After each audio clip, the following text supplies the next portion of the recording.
I'm going to walk you through a simple end-to-end example of creating a hire contract for a cash customer and taking a deposit at the point of hire. This will show how payments fit seamlessly into the process. When I create a new contract, instead of selecting an existing account, I just type cash. This brings up the cash customer screen where I can enter the customer's details.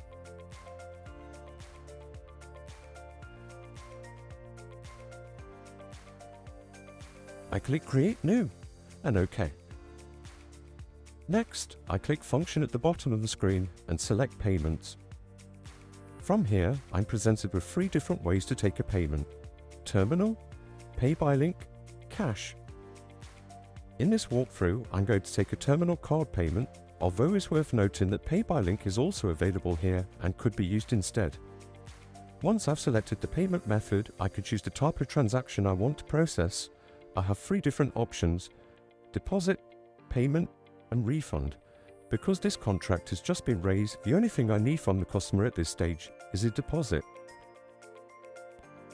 On the right hand side, you can see the system has calculated a recommended deposit of £755, which is automatically populated on the left.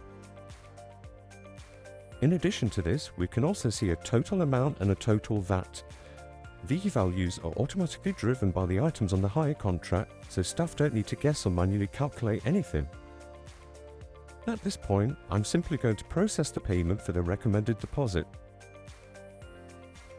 At the bottom of the screen, there's an option called Allow Automatic Payments, which I currently have ticked.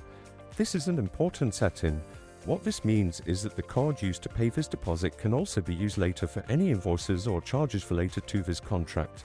For example, if there's an extension and an additional charge or an off-hire cost, those invoices can be charged back to the same card automatically without needing to retake card details or chase the customer. Next, I'm going to click OK. With my terminal selected and the cardholder present, I'm going to initiate the transaction by pressing Start.